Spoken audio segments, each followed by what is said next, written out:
I messed up. See, I went full steam into production on this video, and I still don't know how it's going to end. I'll just think of the ending later, I thought, and then I just started filming. Idiot.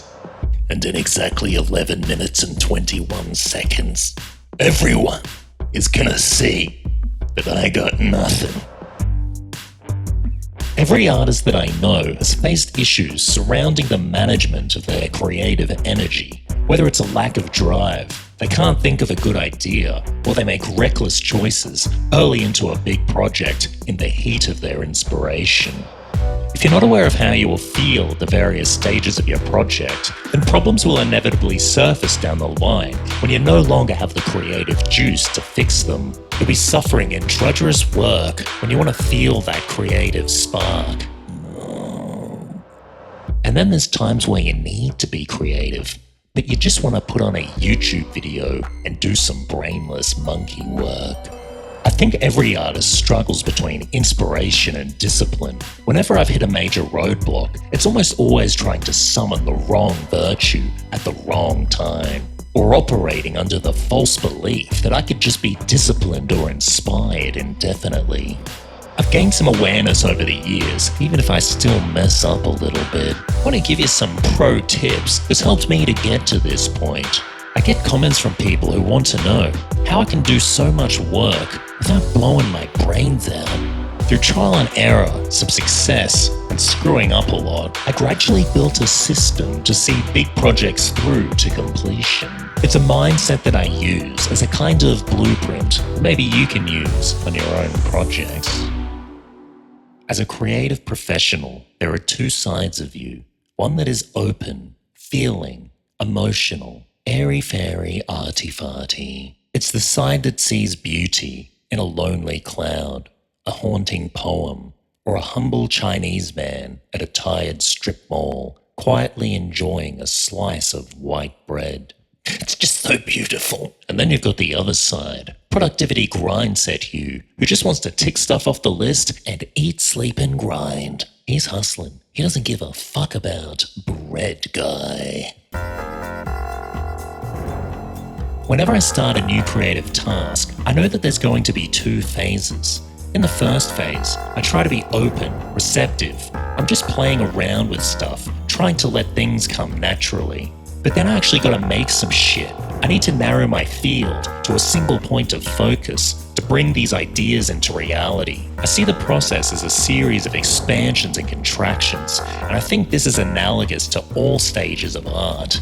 Roughing versus refining, exploring versus defining, ideating versus implementing, divergent versus convergent thinking. So if I'm trying to come up with a video idea, I first got to build a well of inspiration, resources, feelings, and information, pulling things apart, diverging and splitting into new pathways. The general vibe should be one of freedom and openness. Then once I have enough raw material, there's a shift in vibe. I'm honing in, refining, isolating the most important parts, trimming the fat, connecting things and compressing them together. I want to distill its essence, the core of my idea. In putting this video together, I came across another concept called the double diamond, which aims to really condense down the stages of design. As you progress through a project, the first half of each diamond represents increasingly expansive, divergent thinking, whereas the second half represents focused, convergent thinking towards a single point. It's a really elegant way of describing the process. But yeah, I also thought of it all by myself. And not to be a massive bitch about it, but I could come up with a way better diagram. If I'm starting a big project, there's a lot more on my mind. It's months of my time, income, my survival, so management of my creative energy becomes critical. When I follow my creative whims, they tend to branch, grow, they get more complicated over time. A milestone is a useful anchor that helps guide my focus to one simple, well-defined deliverable. I see the creative process as these diamond structures that sit between each milestone. By approaching each project task as two thinking phases, it can provide clues as to why I'm hitting certain problems. Writer's block, staring at the page, can't think of an idea. When I'm hitting my head against the wall, it's useful to remind myself that I can't form connections here if I haven't done enough branching out back there. Or maybe the task has become too complicated to focus, big moving parts, or I'm lost in the weeds. I can often solve this by adding additional milestones that help to keep me from branching out too wildly. Milestones can act as a kind of mental reset. If it's a big project, it feels good to thoroughly finish something. So I like to keep my tasks in well-contained, unfragmented batches. It helps my thinking across the project to stay in rhythm. So I've talked about this idea that creative tasks have these two thinking phases, but I like to think that the project as a whole is wrapped in a similar kind of meta-structure. It's just intuitive, right? That in the early stages, your thinking is going to be more expansive, and then as you approach the deadline, you're going to increasingly need a narrowing focus. Remember when I said earlier that there are two yous? Well, I think it's valuable to be attuned and aware of what it feels like to be in each of these separate phases. Whenever I forget that there are two me's, they inevitably end up screwing each other over. One is primarily creative, while the other is productive. And from the perspective of either one of them, even the world feels different. I need to plan around their individual strengths and weaknesses. I'm often surprised when in early production, I forget to add a basic sound effect. Then in the final days when I get around to it, how stressful it is to have to make such a simple choice. I feel like my brain is dumber. It feels like I've lost sight of the bigger picture, and I'm somehow going to make the wrong decision that screws the whole project up.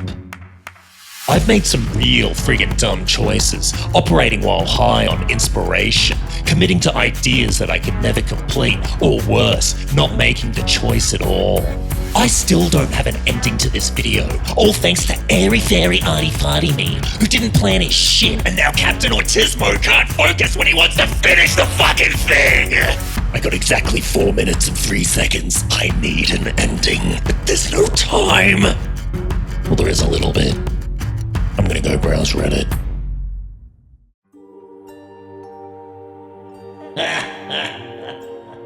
This is the worst place to be. I think we've all been here. Your personal project mismanagement has depleted your creative energy. It's led you to distraction and self-soothing. This is why projects that should take days take weeks or months. Creative you and productivity you are nowhere to be seen. This is the third you, the lazy, stinky piece of shit. It's a toxic cycle where overambition leads to high expectations, which leads to pressure and then avoidance.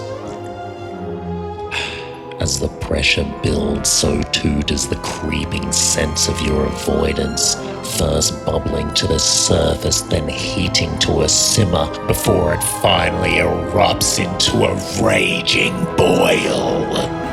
Oh, fuck.